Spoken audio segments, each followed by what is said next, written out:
Good morning everyone. এটা বহুত বেছিয়ে ভাল খবৰ যিখিনি ল'ৰা ছোৱালী ৰানিং কৰি আছে SSC GDৰ বাবে। মানে যোৱাকালি ভিডিঅ' এটাত কৈছিলোঁ যে SSC GDৰ যিবোৰে চাকৰি পাইছে তাৰে পিছতো বৰ্তমান এখন লিষ্ট ওলাইছে, যিখন লিষ্টত মানে বেলেগ ষ্টেটৰ পৰাই আহি আমাৰ অসমতে হওক বা ৱেষ্ট বেংগল হওক বা উৰিষ্যাত হওক চাকৰি লৈছে। মানে আমাৰ ষ্টেটবোৰত অলপমান কাট অফ কম যায়, সেইকাৰণে UP বিহাৰৰ ল'ৰাই ডমিচিল বনাই আমাৰ অসমৰ পৰা চাকৰি লয় আৰু আমাৰ অসমৰ ল'ৰা ছোৱালীয়ে চাকৰি নাপায়। এই ক্ষেত্ৰত অফিচিয়েলি এখন নটিচ ভাইৰেল হৈ আছে, যিখন নটিচ আপোনালোকে হয়তো বহুতে পোৱা নাই। আমি বৰ্তমান পঢ়ি চাইছোঁ, যিকেইটা টপিক উঠোৱা হৈছে সেই টপিককেইটা উঠোৱাৰ কাৰণে বহুত বেছি আপোনালোকৰ লাভ হ'ব। আজিৰ এই ভিডিঅ'টো থুলমূলকৈ কৈ আছোঁ, বিশেষকৈ আপোনালোকে যিটো SSC GD ৰিটেন টেষ্ট দি আহিছে সেইটোৰ এনচাৰ কি আহিব বেছি দিন নাই। এই দুদিনৰ ভিতৰত এনচাৰ কি পাব আপোনালোকে। কিবা প্ৰব্লেম থকাৰ বাবে হয়তো দুদিন দেৰি হ'ল, কিন্তু এনচাৰ কি পাব। এই যিটো পৰীক্ষা দিলে সেই পৰীক্ষাৰ যিটো আপোনালোকৰ কাট অফ যাব ফিজিকেলৰ বাবে, সেইটো অলপমান বেছি যাব। যোৱাবাৰৰ তুলনাত আপোনালোকৰ 15 বা 12 নম্বৰ বেছি যাব, কিন্তু যিটো ফাইনেল মেৰিট লিষ্ট আহিব সেইটো কিন্তু বহুত বেছি কম যাব। আপোনালোকে চিন্তা কৰিব নালাগে।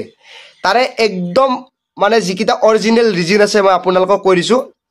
প্ৰথম, আপোনালোকে ফিজিকেলৰ কাট অফ বেছি যোৱাৰ এইটোৱে কাৰণ, যিহেতু বাহিৰৰ ল'ৰা আহি বৰ্তমান এক্সাম দিছে। আপোনালোকে দেখা পাইছে যে অসমত বাহিৰৰ ল'ৰা অহাৰ লগে লগে ধৰিছে বা কিছুমান ল'ৰা খেদিছে বা কিছুমানে এক্সাম দিব পৰা নাই, কিন্তু আহিছে যদি 2000 ধৰিছে 2টা বা 3টা। সেই 2টা 3টাৰ কাৰণেতো বাকীখিনি এক্সাম দিব নোৱাৰাকৈ থকা নাই, বাকীখিনি এক্সাম দিছে। সেইটো ক্ষেত্ৰত কাট অফটো অলপ বেছি যাব। বাহিৰৰ ল'ৰাই এক্সাম দিছে, তেওঁলোকে নাম্বাৰ বেছি পাব আৰু সেইটো ক্ষেত্ৰত কাট অফটো বেছি যাব। কিন্তু তেওঁলোকে ফিজিকেল দিব এইবাৰ নাহে। ফিজিকেল দিব কিয় নাহে? সকলোৰে জীৱনত এটা ভয় থাকে, কাৰণ এইবাৰ যিটো লিষ্ট ওলাইছে সেই লিষ্টখন প্ৰতি বছৰে ওলাব। সেই লিষ্টখন এইকাৰণে ওলাব, যদি বাহিৰৰ ল'ৰাই এই অসমৰ ডমিচিয়েল দি চাকৰি পায় তেতিয়াহ'লে তেওঁলোকক ছাছপেক্ট কৰি তেওঁলোকৰ চাকৰি জীৱনটো শেষ কৰাৰ লগতে তেওঁলোকৰ কেছ চলিব বা তেওঁলোকৰ যিখিনি দৰমহা পায় তাতকৈ ডাবল পইচাও দিব লগা হ'ব পাৰে। এনেকুৱা ধৰণৰ প্ৰব্লেম আহিব আৰু জীৱনটো গোটেই শেষ হৈ যাব চাকৰিৰ ক্ষেত্ৰত। তেওঁলোকে জীৱনটো শেষ নকৰে, সেইকাৰণে তেওঁলোকে ফিজিকেল দিব নাহে বা ফিজিকেল নিদিয়ে বা তেওঁলোকে ফেক ডমিচিয়েল বনাই অসমৰ পৰা চাকৰি নলয়। চাকৰি নোলোৱাৰ লগে লগে যদি অসমৰ পৰাই ফিজিকেলৰ কাৰণে যদি 1000 বা 2000 ল'ৰাই পাছ কৰে ৰিটেন টেষ্ট, সেই 2000 বা 1000 যদি কমি যায় তেতিয়াহ'লে কাট অফটো অট'মেটিকেলি কমি যাব। ফিজিকেলৰ কাট অফ বেছি গ'লেও ফাইনেল মেৰিট লিষ্টত কাট অফ কম যাব। এইটো হ'ল ইম্পৰ্টেণ্ট টপিক আৰু ইম্পৰ্টেণ্ট আপোনালোকৰ বাবে খবৰ। এইকাৰণে আপোনালোকৰ বাবে ভাল খবৰ, যিখিনি ল'ৰা ছোৱালীয়ে ৰানিং কৰিব নাযায় তেওঁলোকক এটা কথাই ক'ম, এইবাৰ যদি নাম্বাৰ আপোনালোকে কম পায়, মানে অলপমান নাম্বাৰ কম পায়, আপোনালোকে যদি ফিজিকেল দিব পায় তথাপিও ৰানিং কৰিব। ৰানিং কৰাৰ পিছত কাট অফ এইবাৰ বহুত বেছি কমিব, ইমান বেছি হাই নাযায়। আগতে ধৰি লৈছোঁ ফিজিকেলৰ কাট অফ যদি গৈছিলে 40, আকৌ মেডিকেল দিয়াৰ বাবে কাট অফ গৈছিলে তেতিয়া 50, আকৌ ফাইনেল গৈছিলে 60। মই একজেক্টলি কোৱা নাই, এনে কৈছোঁ। কিন্তু এইবাৰ তেনেকুৱা নহয়। এইবাৰ যদি ফিজিকেল কাট অফ যায় 40, তেতিয়াহ'লে মেডিকেল যাব আপোনালোকৰ বাবে 45, মানে 5 বাঢ়িব বা 3 বাঢ়িব। কাৰণ এইকাৰণে বাহিৰৰখিনি অহাৰ লগে লগে নাম্বাৰ অসমৰখিনিয়ে প্ৰায় একে পাব, বাহিৰৰখিনিয়ে বেছি পায়। আৰু এই ক্ষেত্ৰত ফিজিকেল কাট অফটোত বাহিৰেও ফাইনেল কাট অফটো বহুত বেছি কমি যাব। এইটো হ'ল ইম্পৰ্টেণ্ট আপডেট।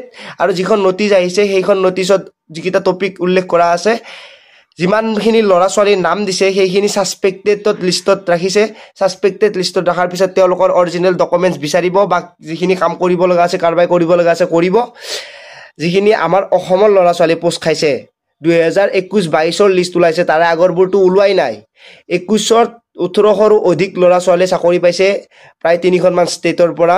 মানে একজেক্টলি ক'ব গ'লে আমাৰ অসমৰ পৰাও 300-400 ল'ৰা ছোৱালীয়ে বাহিৰৰ ল'ৰা ছোৱালীয়ে চাকৰি পাইছে। সেইখিনি অসমৰ ল'ৰা ছোৱালীয়ে চাকৰি পালে হয় আৰু কাট অফো ইমান বেছি নগ'ল হয়। 22ততো 37শমান ল'ৰা ছোৱালীয়ে চাকৰি পাইছে, আমাৰ অসমৰ পৰা 600-700 ল'ৰা ছোৱালী চাকৰি পাইছে।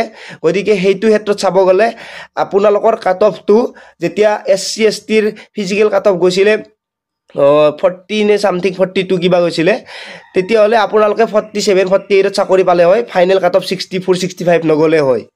এইটো ক্ষেত্ৰত বহুত বেছি ভাল হ'ব আৰু এই কাৰণে ভাল হ'ব নটিছখন যেহেতু আহিছে বাহিৰৰ ল'ৰা ছোৱালী আহিব বহুত বেছি ভয় খাব আৰু আহিলেও যিকেইটা আহিব আপোনালোকৰ ছাপোৰ্ট বা আপোনালোকে যদি বহুতে লোক লাগি আমাৰ অসমৰ ল'ৰা ছোৱালীক ছাপোৰ্ট কৰে তেতিয়াহ'লে বাহিৰৰখিনিয়ে চান্স নাপায় আমাৰ অসমৰ ল'ৰা ছোৱালীখিনি বা অসমৰ মানুহখিনি বহুত মৰমীয়াল আহিছে এক্সামহে দিব আহিছে ফিজিকেলহে দিব পাছ কৰিলেনো কেনেকৈ চাকৰি পাব মেডিকেল বাকী আছে ফাইনেল মেৰিট লিষ্ট বাকী আছে এনেকুৱা ধৰণৰ বহুতে অসমৰ ল'ৰা ছোৱালীয়ে বেলেগক উঠাই দিয়ে তাৰ পিছত কিন্তু ফাইনেল মেৰিট লিষ্টত সিহঁতে চাকৰি পায় কাৰণ সিহঁতে নাম্বাৰ আমাতকৈ বহুত বেছি পায় আমাৰ ল'ৰা ছোৱালীয়ে যদি ফাইনেল মেৰিট লিষ্টৰ কাৰণে 65 পায় সিহঁতে 120 পায় সেইটো ক্ষেত্ৰত তেওঁলোকে বহুত ওপৰত থাকে আৰু সেই কাৰণে আমাৰ অসমৰ মানুহে বহুত মৰমীয়াল কাৰণে বেলেগে চান্স পাই আছে আৰু আমি ইয়াতে কষ্ট কৰি মৰি আছো কোনো চান্স পোৱা নাই ভিডিঅ'টো সকলোকে শ্বেয়াৰ কৰি দিব নাপাৰিব যদি আপোনালোকে ৰানিঙৰ কাট অফ মানে ৰানিঙৰ কাৰণে প্ৰেক্টিছ কৰা নাই তেতিয়াহ'লে কৰক নাম্বাৰ যিমান পাই পাব এনসাৰ কি আহিলে আপোনালোকে গমে পাব